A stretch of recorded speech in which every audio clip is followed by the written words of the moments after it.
Well, good afternoon and welcome to Seattle's Eastside Real Estate Podcast. I'm Dan Edwards, your host, and I'm here to provide the inside scoop on living, working, and playing across the greater Eastside area, including the greater Seattle. It is Wednesday, March 13th, 2024. We're coming to you live on Facebook and YouTube. Feel free to like, subscribe, and share our live podcast today.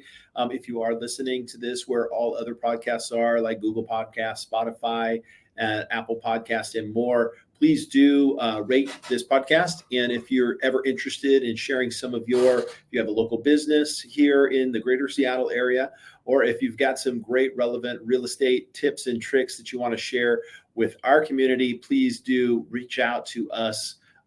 You can do so via any of the social media streams or Google Dan Edwards Realtor. You'll find me. We've got a great show today. We're going to start off with a Real Talk segment discussing buyer's tips for a interesting market. It's definitely an interesting market. And then we're going to talk with our good friend Tucker Maxwell. We're going to be talking about how the current Fed statements, current inflation, how that's affecting interest rates. And then we'll be welcoming our guest, Claudia Arigatoya at Brilliant Health Institute. She's going to be sharing with us she's going to be demystifying some of the weight loss myths that are out there. So grab a pen and paper. We're going to jump into our Real Talk segment. I'm going to welcome in our good friend Tucker Maxwell right now.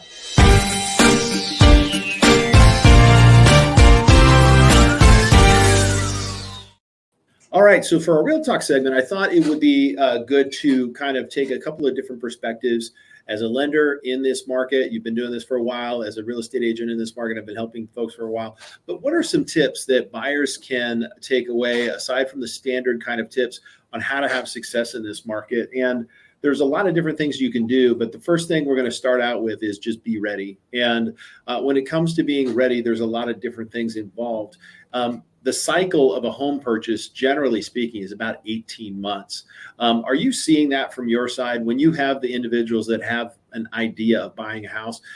What are you seeing from a cycle there, Tucker?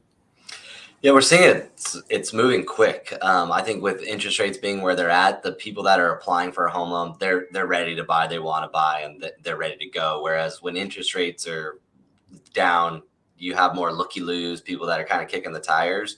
But yeah, right now it seems things to be moving quicker than normal.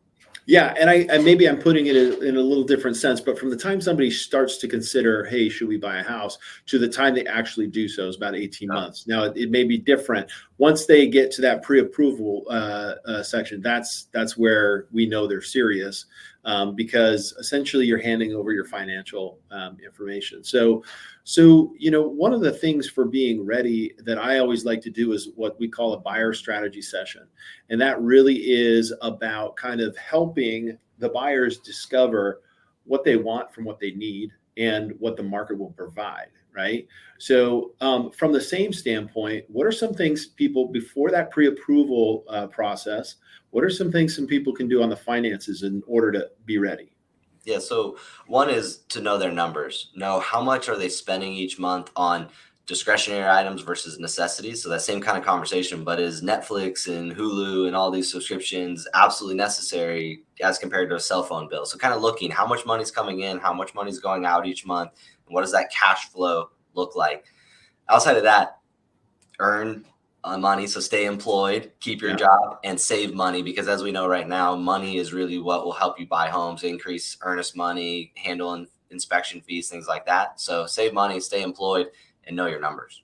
Yeah. And also too, this time of year, people are finishing up their taxes. So getting your taxes done, I think, is another kind of preparation thing. But of course, we can now talk about that be ready part with the pre-approval process. So pre-approval process, it involves a lot of kind of assembling all this stuff. So let's say you've saved off all your money. I've seen Tucker get people pre-approved in a matter of days, and I've seen some where it takes a little bit of time. Generally, the timing is usually on the consumer. But also too, if it is, what are some of the more unique ones that will require some time? You nailed it, taxes. So self-employed borrowers or people that have rental properties, if we're trying to use income on a Schedule C or Schedule E within their tax returns, it takes time for them to meet with their CPA, file that, have the IRS accept the return. So Mhm. that can take some time. Variable hours. So somebody that works an hourly position or part-time, if they've recently switched jobs and we need to reestablish some history of the hours that they're working, that can take some time as well. And then the big one is if we need a certain number of dollars for down payment in order to qualify for the home they want to buy, it may take some time to save money. Yeah, and I think it's important to talk about those specific nuances because a lot of times if you go out looking at homes and you find the perfect home and that's a hang up, you're going to lose that opportunity. So definitely doing the heavy lifting. We don't ever do any, I don't allow somebody to hire me yet unless they've gotten pre-approved. So, Right. and that's really an important part. So next up is to get creative. Now, this one I kind of had to step outside the box a little bit. When it comes to finding a home in a market that has low inventory like we do, you really do need to think a little bit differently about finding a home. If the only thing you do is search on the internet or assume that your agent is going to send you listings, you may miss out. What are some of the more creative ways that some of your potential clients have found homes, Tucker? Um, Off market. So, identifying a neighborhood or an area that they want to live in and starting to write letters and knocking on doors and saying, we want to buy your home. And before they've even thought about selling, and maybe convincing somebody that didn't necessarily think they were a home seller, you know, offer them the home. And then I think also understanding that it's a stepping stone type game. So if we are looking for that dream home, maybe we can't get there today. And so maybe it's settling for something to just get on the train, to start building equity, to then eventually trade up to that forever home.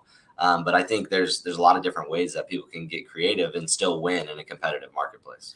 Yeah, and real estate agents have resources, but also too, as a vested home buyer, you can get out on the weekends and evenings and preview some neighborhoods that you're like, I really like this neighborhood, and then go to social media and see if that neighborhood has a neighborhood community group. By popping into that neighborhood community group, you may say, "Hey, I am ISO in search of."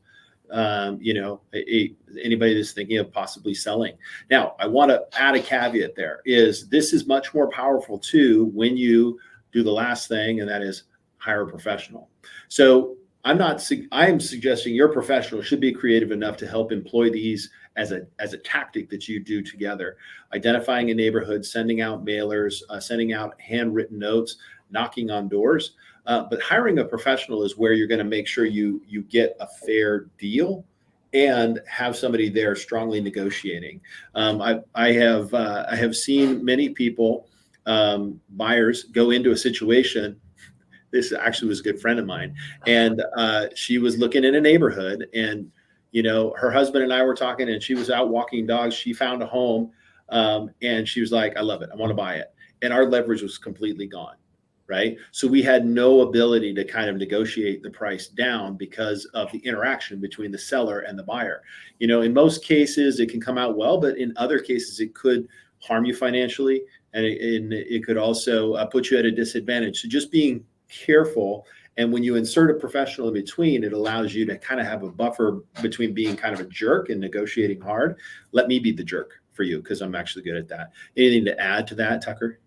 No, I would completely agree. I never recommend people walk this journey by themselves. It's like showing up to court without an attorney. So absolutely, and not even just to mention the terms and protecting yourself from a price standpoint, but the liability and the things that come along with the contract itself. You need somebody that's a professional at writing those contracts. Yeah. So, in conclusion, if you're looking to buy a home in this very unique market, be ready, be creative, and work with a professional. All right. That's our Real Talk segment. We're going to take a short commercial break. Then we're going to bring Tucker back on. We're going to have a crosstalk on what's going on with the mortgage industry. So, come back after this short commercial break.